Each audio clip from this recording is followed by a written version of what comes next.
Yep, is that on? Okay. Good afternoon. If it's okay, you have this really good projector, so I think I might start off by showing you a film which is about 7 minutes long. And I don't know, some of you know what I do, and I suppose predominantly I work with text in kind of various forms. Probably the best known works are these kind of rather kind of brightly coloured kind of aphorism-based works. Does that sound all right? It's like really weird echo up here. Can you hear? Okay. Can you hear me without it? No. All right, I'll stop.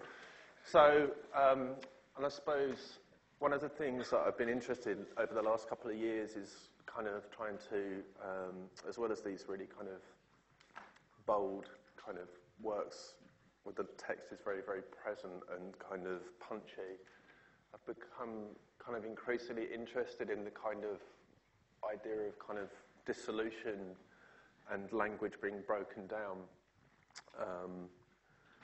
And this idea of a kind of form of reality, which is more like a kind of cloud which you kind of pass through. This will make a bit more sense when I show you the film. The talk today is going to be slightly weird because it's going to be sort of split. The first section, I'm going to talk a bit about residency that I just completed in Canada, and the second part it's going to be slightly complicated because there's some images that won't show for some reason, but that's going to be more to do with a kind of relationship that my work has to a kind of, I suppose, craft and utopian kind of aesthetic. So anyway, I'm going to go over to this film, and as I say, it's about 7 minutes long, and it's actually part of a double channel thing, which this is a single channel of. I'll watch it, I'll put it on, and we can tell you a bit about it afterwards.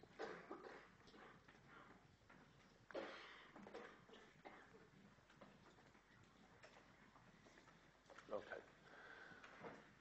Just wait for these people to come in. So the film's called Be Not Content.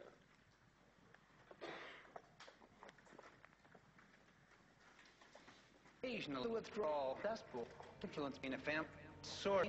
Try it. Work, see it.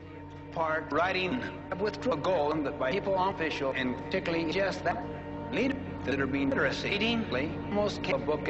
They start to read. They don't have to feel on his more values. TV, sick literature, and hard exercise. Into right, leaves broke into the ones so your home, and they go with the home. But read all paint and in ways so people get broke. I see regular people apply short of it. Very, very not true with family. That comes from education. It is me.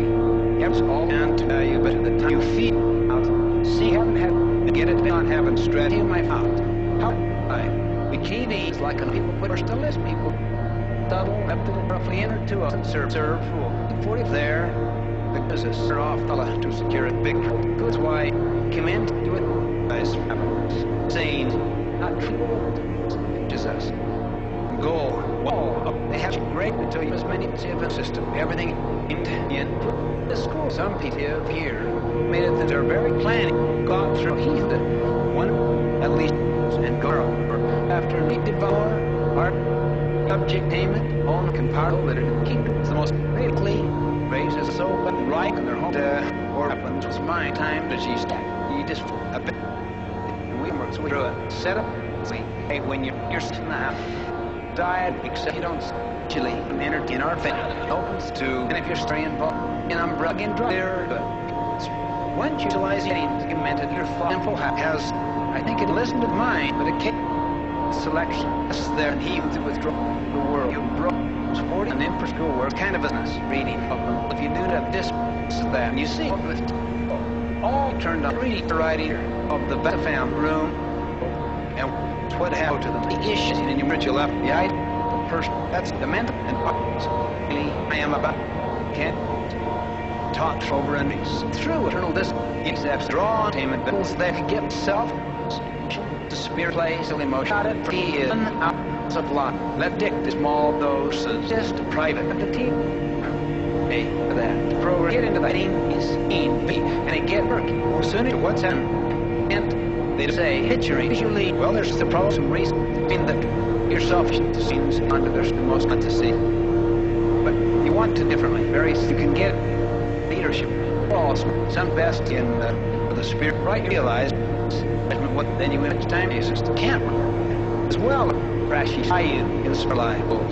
So today can buy the men go to and embrace to now the months of people. Powerful credit they want you get it first private across the art and press have it eat and I over not better we count analytic atrophy. Hold I would just take care of this and look what's minds the bush on his plans. Any argue acceptable more part of letter with some utility term of the day. We did this. Discuss buyer leaves because we thought spiritual might get involved in it. I just said what looked at some would give you your mind spiritually don't want back to a day but serve them and your life. The way we read it testament for 30 important themselves. We have found that he minds us. You think of fuck us said make it earn what they see is in distinct obvious hoard and the dreams in carefully right of our book doesn't not just end development play us in exercise more than in come in Hesper. We very every two influence we can see the what if you graduate out and just with a letter when you get it and adjust agreeing the number of they don't see what the test that plug discrimination subject to on and is there may be means little exercise read and then exercise keep it correct move down language job best much pain values and you they don't book them up still going that's as much TV now let's move precisely that apply happy went on point because it'll our core when we can draw those goals in this and to think begin to argue in polarity of a victory and usually silent grins all pain our own ones in a social hour they have to avoid television about day in the arts try to very for the reading purpose about to management develop equally command different way cannot now who separate for the physical art of writing addicted to people man and eating their ally the very sense of having if we recurge within the sources they have inwardly good due and their needs of their own death the well-word flick it's so to balance exam this light now aggressive they exercise developed one is the social nourishment in its ritual cycle 6 tuning their name you'll find days the other annually see the lot and in the spirit you know get a being work in the day or fighting a country mentality or their guests used to meet each other all it's all statement stories where we sat out in their habits area journal some scarcity of reading but an innatural inwardly light and rich to about to be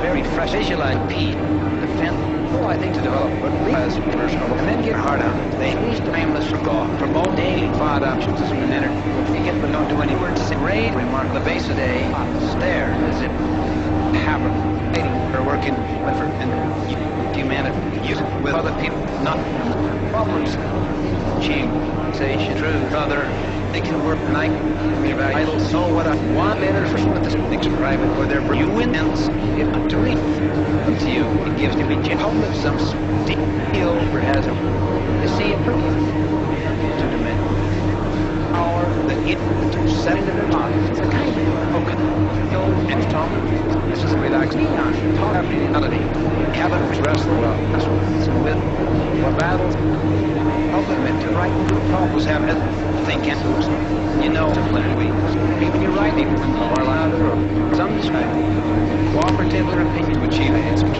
but I can't use the matter they can up onto the lead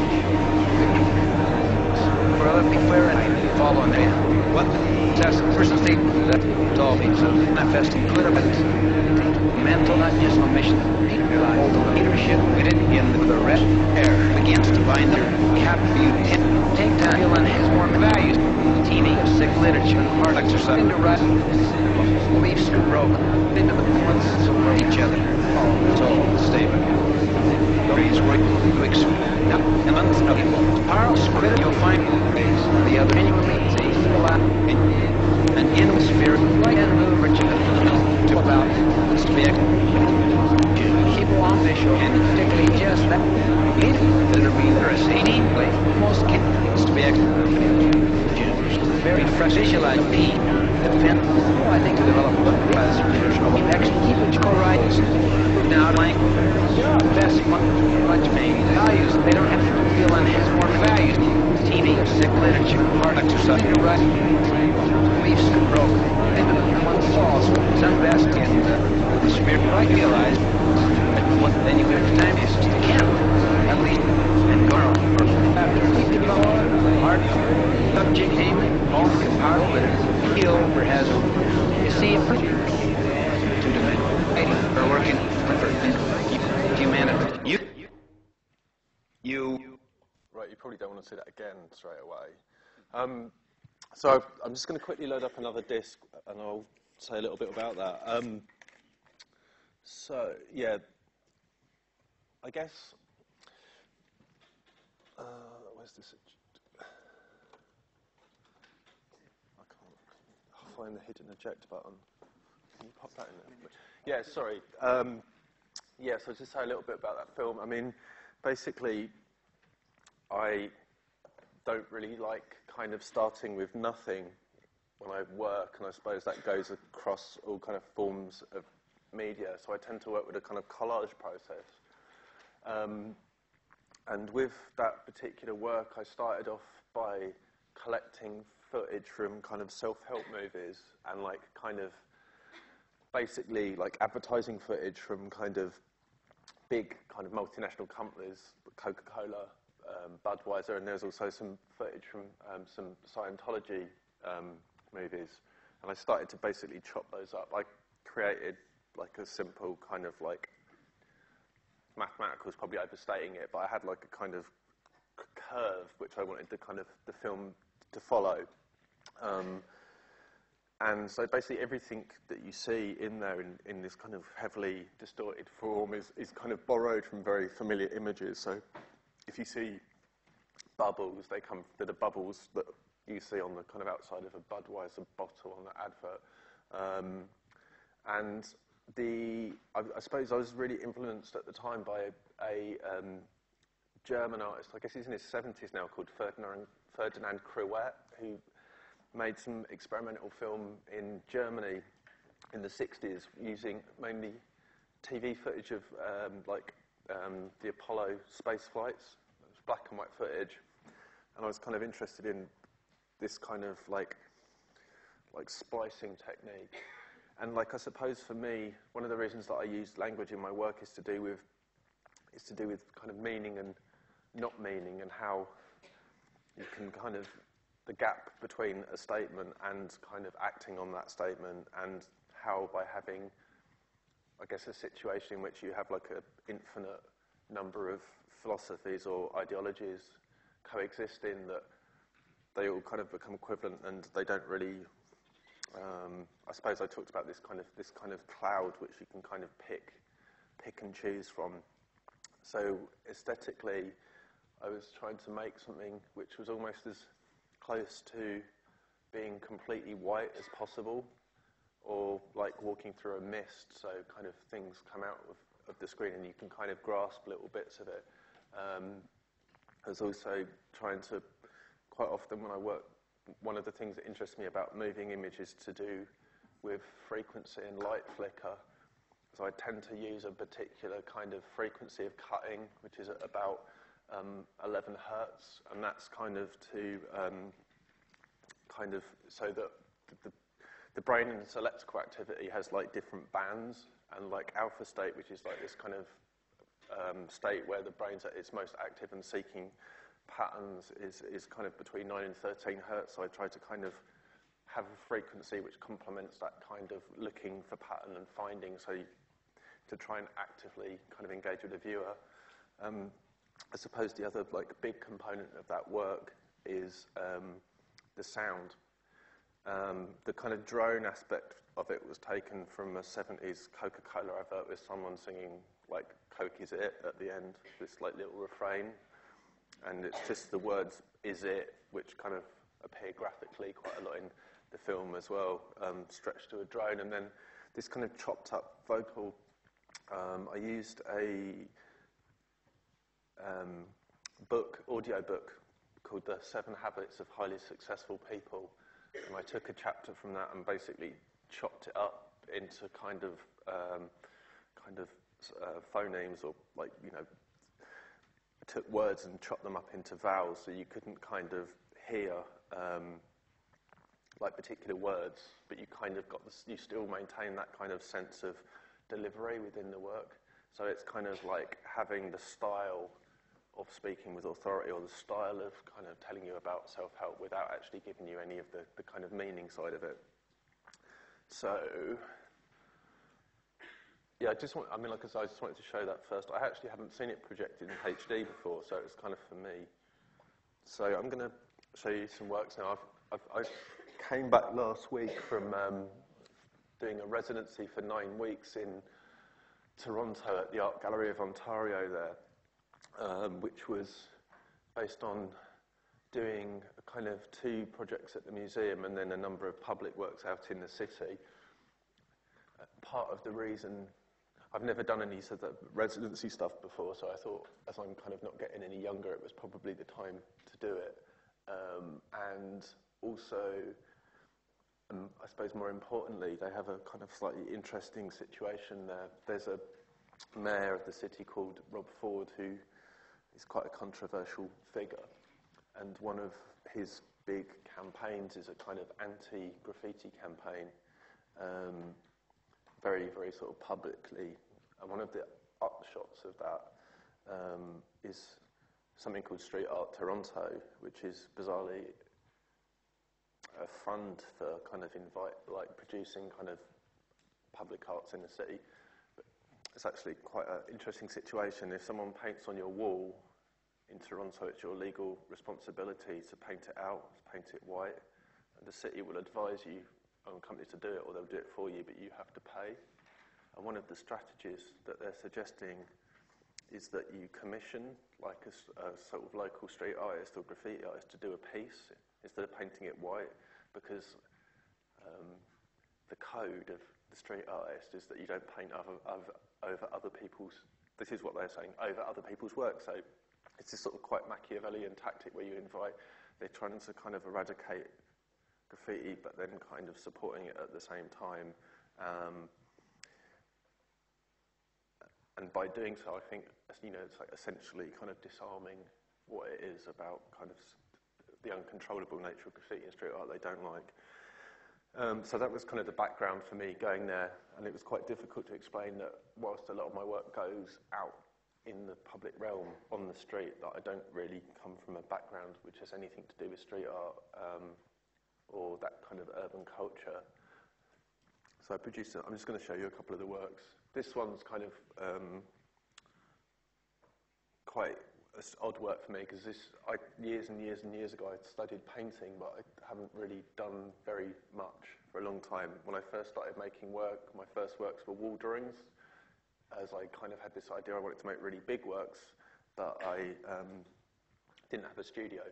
So it was a way of kind of like making big works and then them disappearing. Kind of gradually got back into that over the last few years with a couple of works. But this was like a painted billboard, which is like the first kind of time that I've actually tried that. And I suppose this is a fairly sort of typical kind of banner work. This is like an area of the city called Yorkville, which is, it was like the hippie kind of zone in the 60s. Like Neil Young played in like cafes on this street, but it's now like fairly heavily gentrified, and there's, you know, Prada stores on the corner.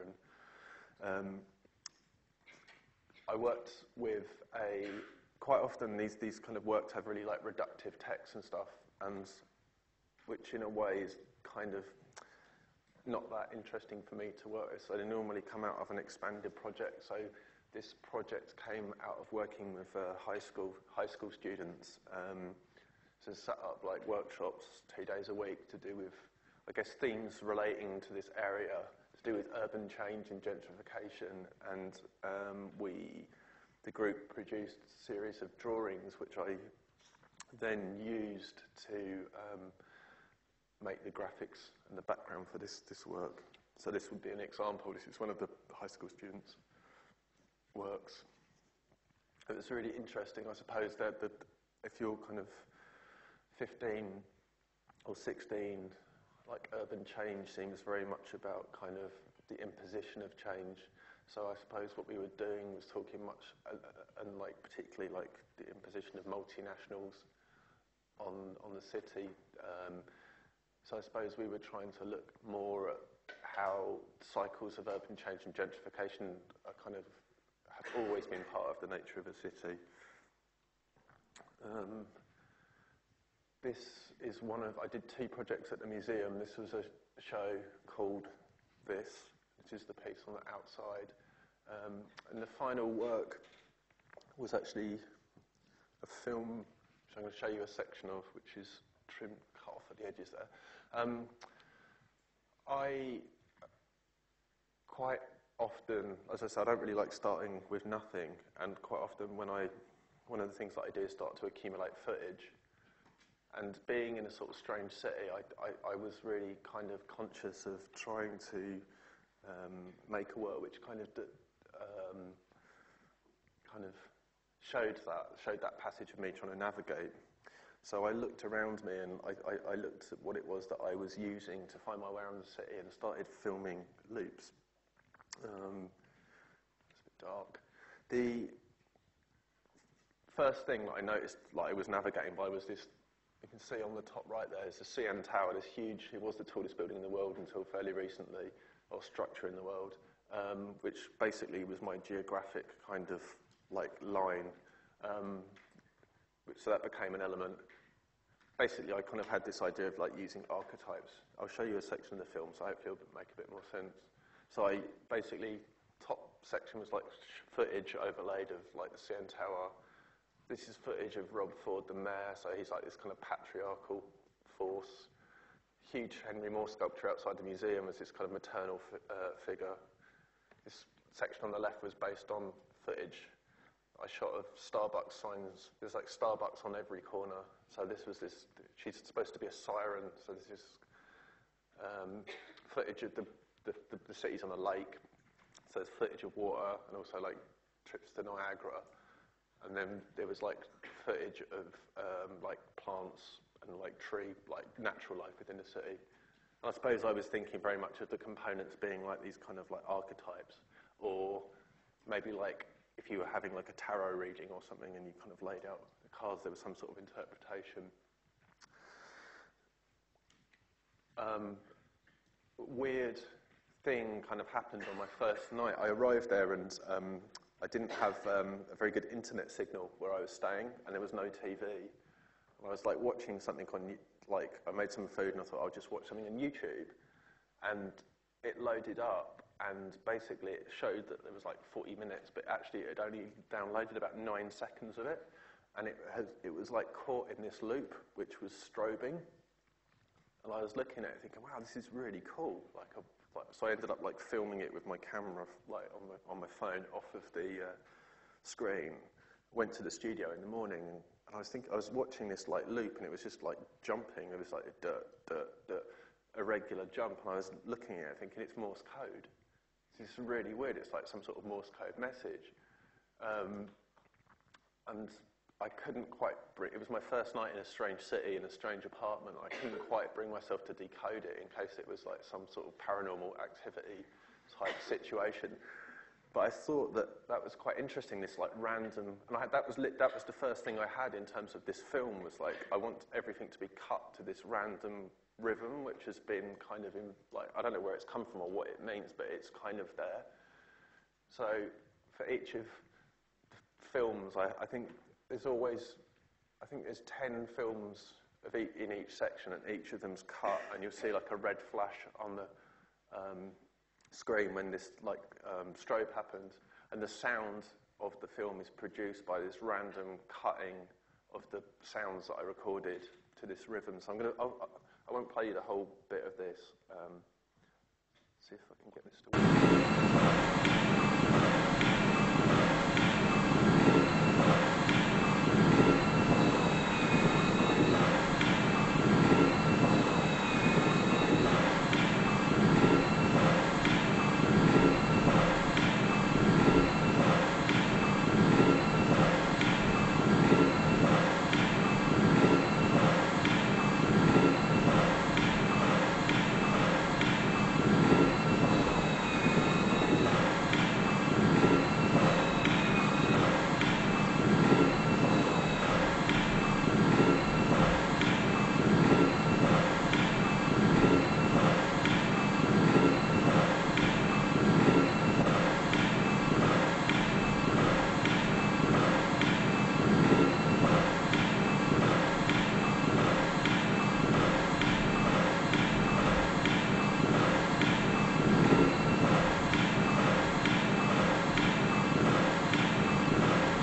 so that's it. There's no more like horrible strobing things now. But it's quite difficult to explain that kind of rhythm to the work. I don't know if you can see in the background, like people kind of walking backwards and forwards. But I suppose that work was, I'm quite interested in chance really, and how something that happened completely by random ended up kind of having like a big role in my stay there. As basically I spent days kind of chopping little bits of video up to this kind of random footage. So I'm going to kind of talk about some other works now, quite quickly I suppose. And I suppose, as I said, talking a little bit about how some of these work relate to some kind of ideas about kind of utopia, and I suppose by extension, kind of dystopia. This is the first wall drawing that I made for about 10 years, which was for the reopening of the South London Gallery, which was based on tile patterns from discrete tile patterns from part of the building that hadn't been refurbished. And it's a kind of, I suppose it's quite typical of my work in that, in a part of my work that uses quotes. So this is quite often I'll take two quotes and kind of stick them together. So this is the first part of it is a quote by the scientist Nikola Tesla, and the second part is from the World Trade Organization.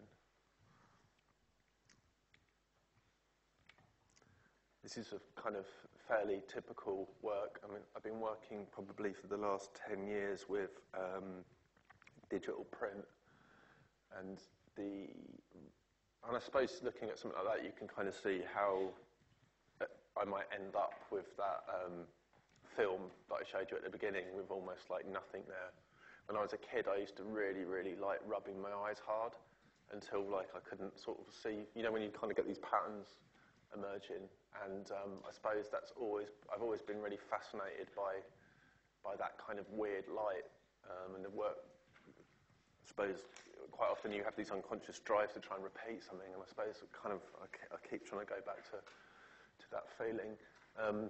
But I've been working with digital print. I think part of trying to place stuff in the public realm is to do with creating a relationship to advertising and media. I'm particularly interested in how we receive images about ourselves and our potential, and I suppose where we receive those. And the public realm and billboards and advertising is quite fascinating to me, especially given that the public realm is such a kind of complicated space, and in fact is the most controlled kind of space. The more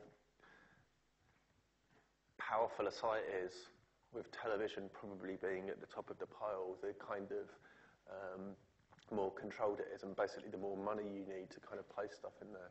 So I try to use the same medium and kind of the same software as you would find in any, like anyone doing kind of design.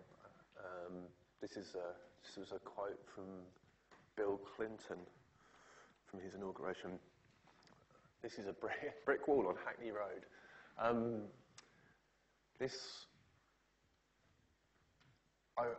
actually made like a large work for a show I had at New York Gallery Walsall last year based on this. This is a wall near to my old studio, and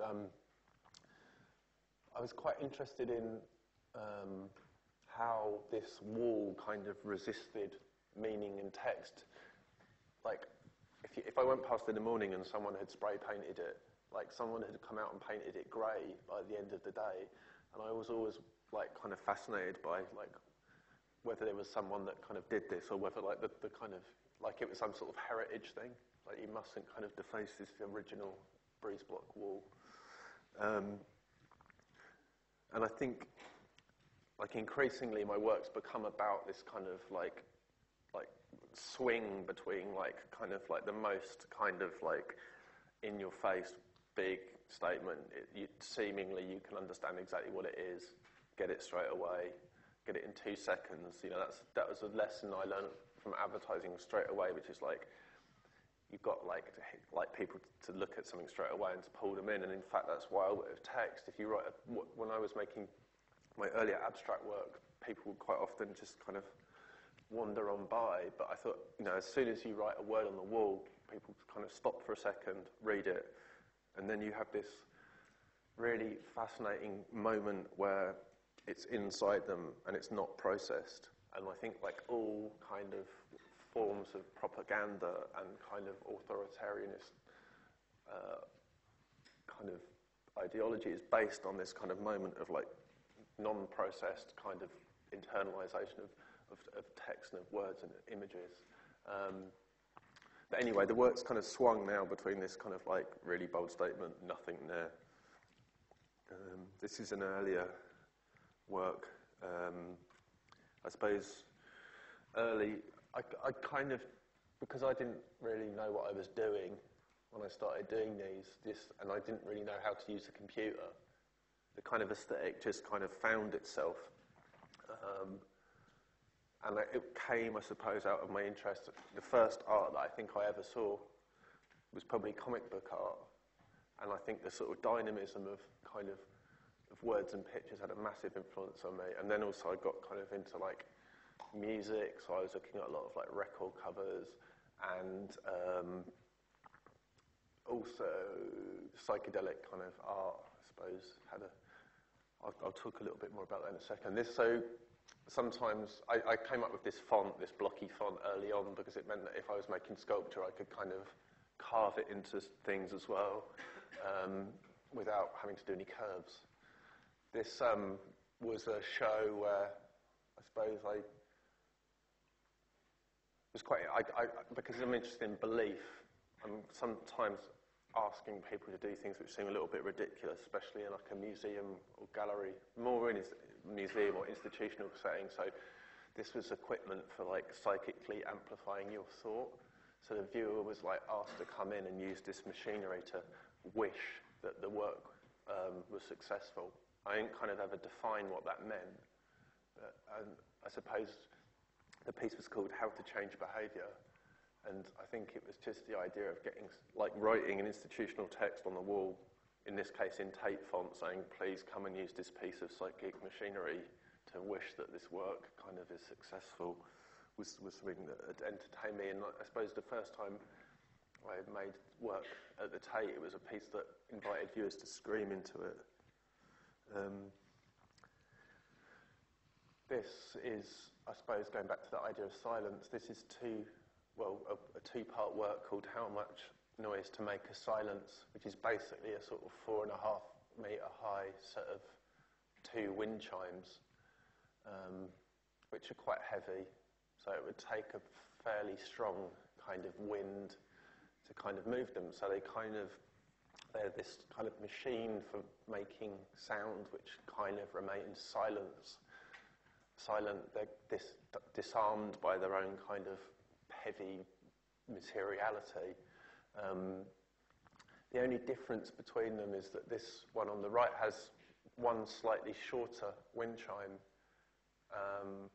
and that's because they're tuned. This one's tuned to a D major, and this one's tuned to a D minor. So visually they're the same, but you would find D major is quite often called the chord of glory, and you find it in like a lot of marching music, whereas D minor, and I always quote Spinal Tap, here is the saddest of all keys. And as I say, yeah, with these works, it was really about trying to kind of make this. Quite often when I make work which is like seemingly grand, it always has this sort of slightly kind of like pathetic kind of aspect to it. So these kind of things pretty much stay silent and then will eventually just rust into pieces. The only time I did a performance with 2 drag artists for the closing of this exhibition, and there was a large piece which was a candlelit piece illuminating the room, and they kind of blew the candles out and we were in darkness, and like the last thing before the show closed was like them playing the wind chimes. I think that's, with the exception of some naughty boys in Warsaw, this is the only time it's been played. This was a kind of remake of that screaming piece I told you about. The show that I had at Walsall New Art Gallery last year was called Be True to Your Oblivion, and it really, I suppose, did focus on this idea of noise and silence. So there were some like things in the show which I had like I made a portrait video of a singer from a grindcore band, slowed down to like super slow-mo and shot like with like HD, like real close-up of his mouth. So it was really slow. It looked like some sort of undersea volcano going off, but it was like in complete silence. And this piece, basically, I got a public address system, and which was left on, and members of the public, again, with a sort of institutional wall text, were invited to come and use it as they see fit. So it was the idea of throwing this kind of chance element into gallery, like people could come and like review the show, or like just a lot of beatboxing.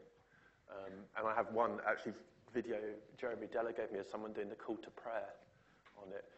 But like I say, it was the idea was really to have this kind of unknowable element of kind of sound within the show. This was painted kind of component of the work based on the trade union banners of a factory called George Tuttle on City Road.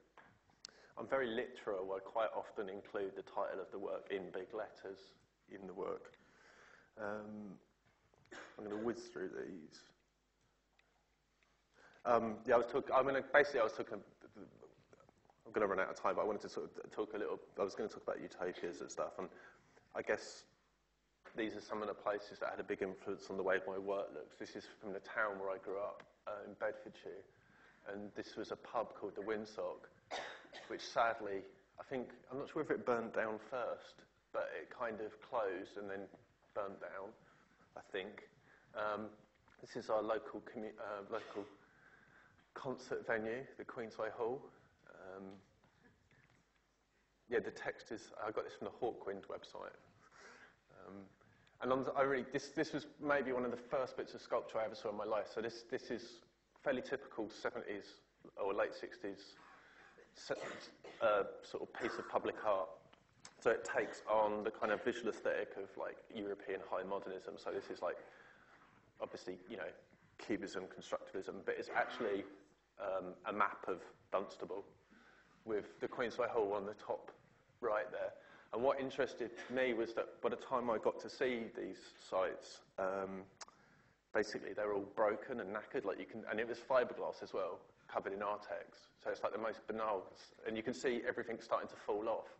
And I always imagined, I never really understood when I was a kid that they weren't made like that. So I think I've always been fascinated by kind of dirt and decay. So quite often there's like, if I'm working with metal, I let it rust, or if I'm working with wood, I set fire to it, and that kind of seems to be part of it. This is, I was talking about rubbing my eyes. So this is my sister dressed as a cat for some reason. Oh, mouse, sorry. This is my lounge in a house where I grew up, and I think this wallpaper again is like had a massive influence on me. But I guess it was the first time I saw op art, and it was in this really domestic setting. I asked my dad if he could find a photo of the wallpaper, and this was what he came up with. This is the Resurrection Cookham.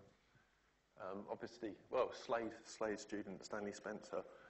And I think, again, I was really interested in the idea of place and how one can kind of maybe map a kind of alternate reality onto where one lives. And that's especially easy if you grew up somewhere boring.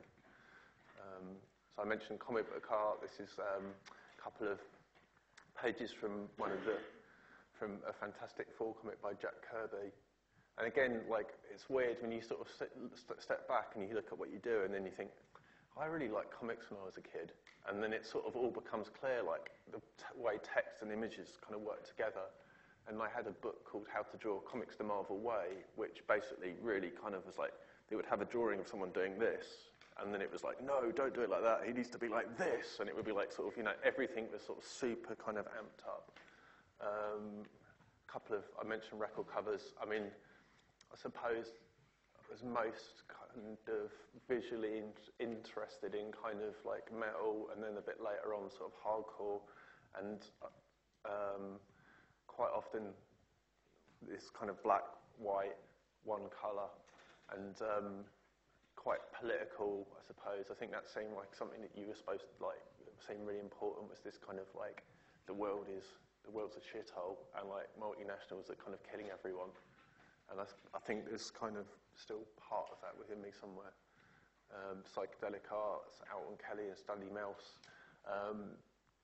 What I liked about these was just what happens when you start taking text to the point where it kind of like is illegible. Religious pamphlets, which I kind of have quite a big collection of now. I kind of, it's not like I like bad design, it's just I think bad design is good. So it's, I suppose like amateurism and kind of is quite important to me. That sort of do-it-yourself kind of aesthetic. Baroque art, so you have this kind of attempt to depict a kind of state of religious ecstasy or rapture. And I think with those kind of graphic works of mine, that's something that I try to do. It's like just have this, like, there's supposed to be like a moment, like of just like, yeah, I get it. This is like an idea that I understand, and then it fades. Trade union banner. Advertising. This is the famous Saatchi & Saatchi advert for the Conservatives, which was voted the greatest ad of the 20th century. So this is one, I guess I'll just, running out of time a bit, sorry. This is a recent work I made as a commission for First Sight in Colchester. And I suppose this is what I was kind of unpacking a bit, really, is how I kind of end up making a kind of work like this. So the show was called News from Nowhere, which is the title of a William Morris kind of proto kind of science fiction novel. So I was kind of interested in the relationship between William Morris as this seen as being this kind of like important kind of figure within the history of kind of arts and crafts, but also like politically within socialism in this country. So I wanted to try and see where that took me now. Wind on.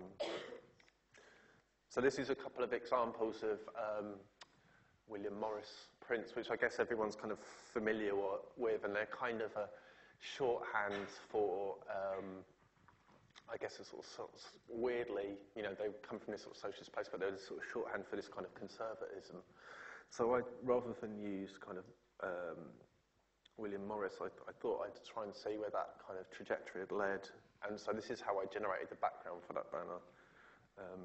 Actually, sorry, I tell a lie. The image on the left is a William Morris. The image on the right is George Asda wallpaper. And I was kind of interested in that kind of, again, that sort of passage from the kind of high to the low, and especially when one considers that Asda is owned by Walmart, which is one of these kind of, you can find this wallpaper all over the world. This is another couple of designs from Walmart wallpaper range, which I used within the design for that poster. And this would have been an image of protesters outside a Walmart factory, but it doesn't work. So this is, I guess, a close-up of how that image is composed. I never thought I would make an image with love hearts in, but I did achieve that in this example. This has been really fragmented. I'm sorry, I've kind of jumped around all over the place, but it's 10 to 6. Do I need to? Do you want to keep going for 2 minutes? Do you want to have questions? I don't mind. Well, can I ask you a question about, I would like to ask about the fonts that you use, and if it's sort of intuitive or... Well, basically, I started off with that blocky kind of font that I showed you at the beginning, and that was like really straightforward.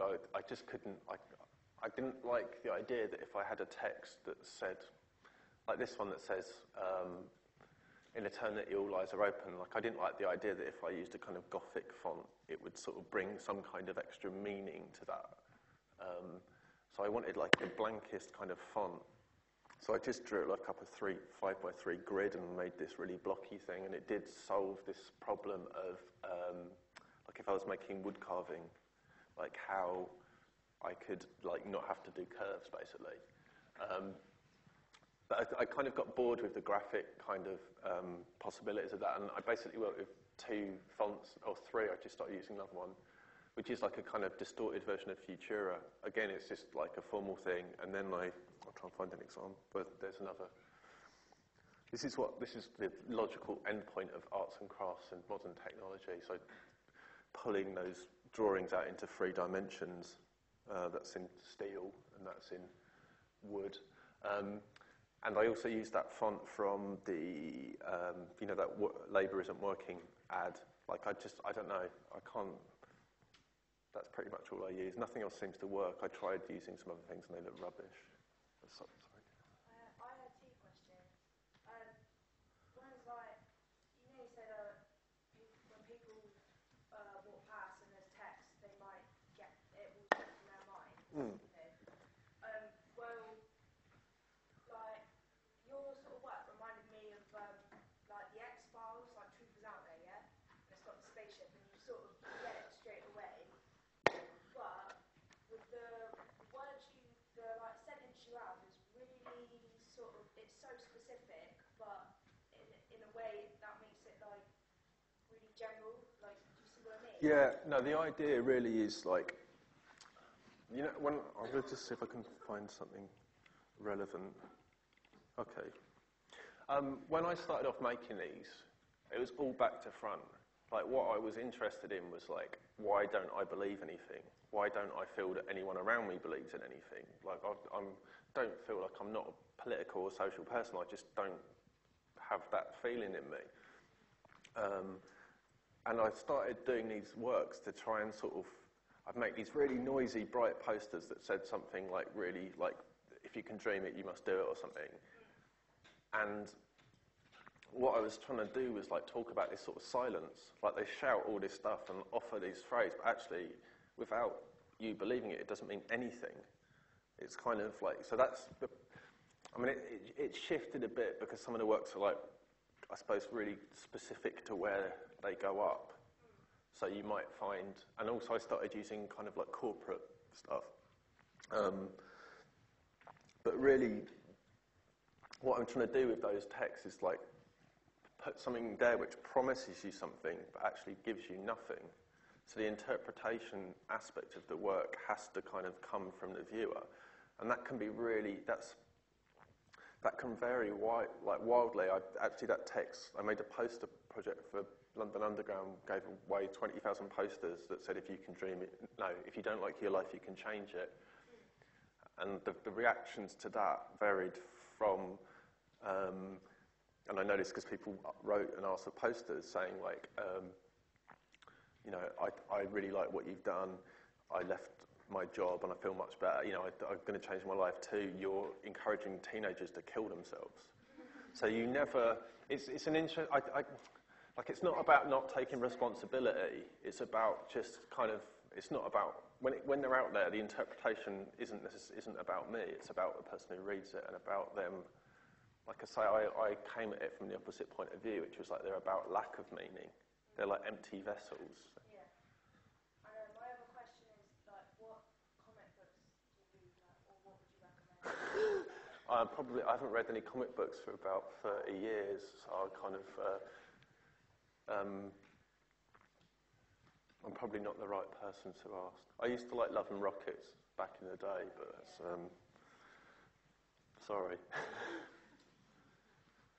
Anyone?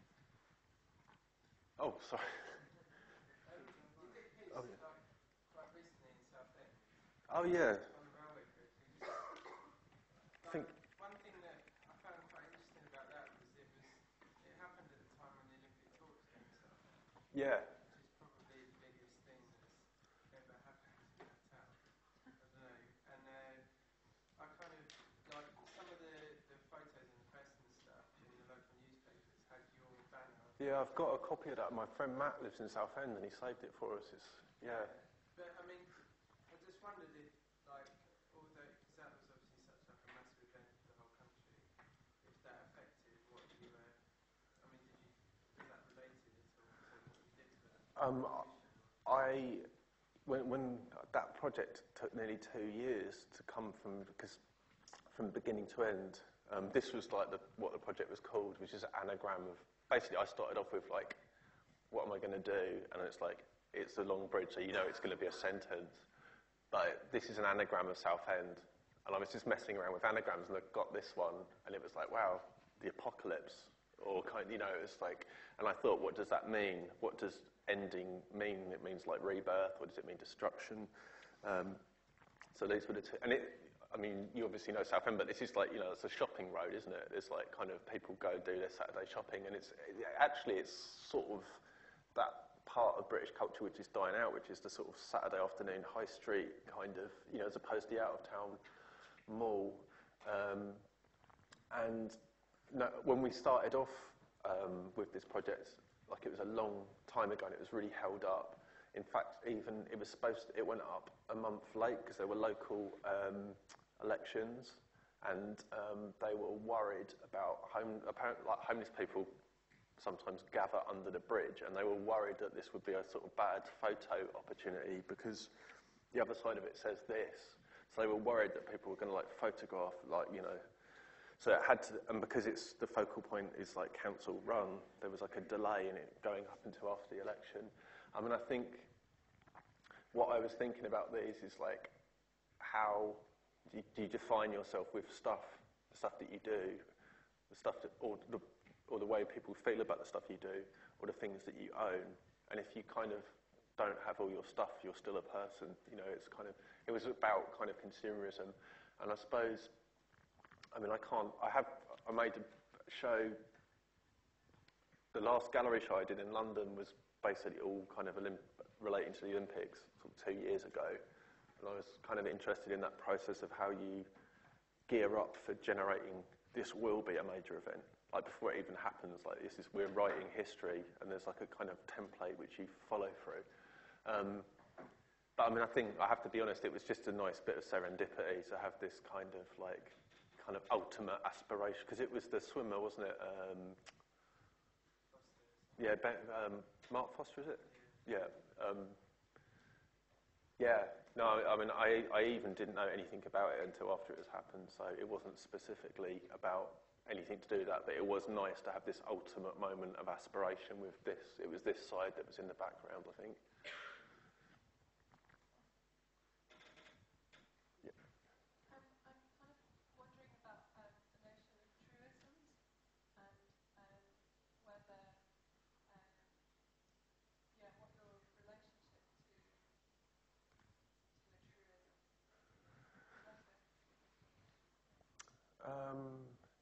Do you mean specifically in terms of the using them, or whether? You were talking about the fact that you see them as being kind of detached from meaning, and yet people attach meaning to it because of the way that it's presented, which ties into the. The thing about truisms is essentially everyone's like, oh, that's a massive cliche. It's really embarrassing to say that, but actually, in terms of what people say, and I suppose there are truisms which are to do with behaviour and relationships and the social, which we all kind of fall into, these kind of patterns of, and it's, I guess things become kind of cliches for a reason. They become kind of worn out. Something like this project, I had I kind of stopped working with found text a while ago and started working, like I was telling you about working with a high school group or whatever. So quite often the texts will come out of a conversation with them, or a project which is then kind of boiled down. This one I kind of, I don't have a very good formal relationship with language. I don't kind of really understand the ins and outs of grammar and stuff, so I kind of tend to work on a kind of gut feeling about how stuff works, or how words kind of bite against each other. And I think this one I had a real problem. I want a text like this to be something you just think, yeah, it's a truism, it's just a pre-existent text, but having literally for 2 days I was like, should it be when all you have done is forgotten, or should it be when all you have done has been forgotten, like which is correct. And I kind of, both of them seemed to be grammatically correct, and it just came down to the one which seemed like the least affected, the one which was like it had always been there or something. So I suppose in terms of truisms, like it's just feeding off that fact, I don't know, like feeding on the kind of pre-existence of them. Does that answer? It's a little bit related, but they sort of, I mean, they do have the look of truisms and things that are spoken by many, you know, like literally spoken out or like seen by many ads and stuff, and you sort of say it in your head. So they kind of like, and you're channeling that stuff like deliberately in your source materials. And so I thought, I don't know, so I kind of see them as being, kind of, they have their own voice that you hear in your head. And somehow, some of them feel more like a collective voice than others. And I just wonder, what if somebody thought that it was the artist's voice? Well, you know, like the singular voice, this is what I'm saying. yeah. I mean, it kind of changes, because when I first started these, like, I guess it was much more like I literally would just put stuff up and we'd throw it off the top of a building and it would get pulled down, like, quite quickly.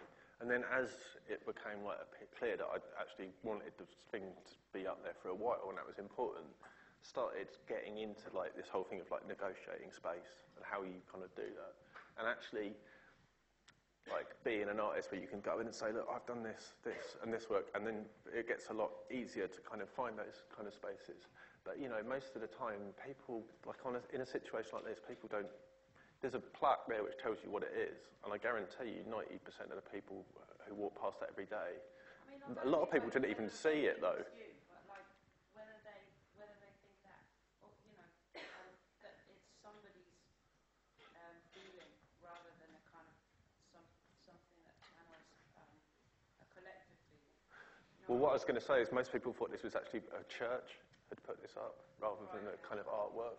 And that, I guess that was what I was playing a little bit, because there'd been this, like, Salvation Army kind of commune, like, further down the road at Hadley. I mean, it's they vary. I mean, there's ones, speed. There's ones where I've just taken, like these ones. That's just, like, pure Coca-Cola, like, you know. So I just take, but I guess maybe that's as banal a sort of truism as you're ever going to get. But in a way, it seems like it comes from this kind of collective.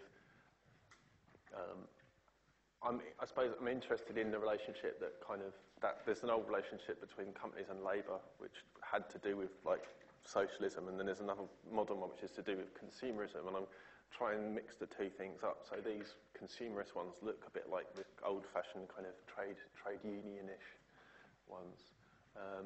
But yeah,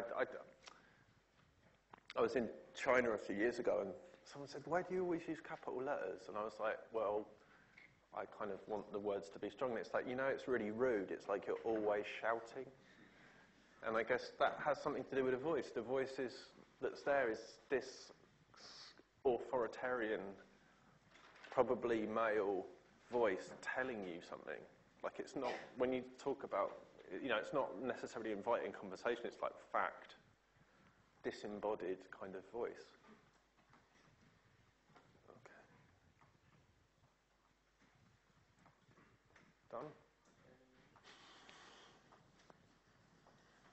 All right, well, thank you very much, Mark. Thanks.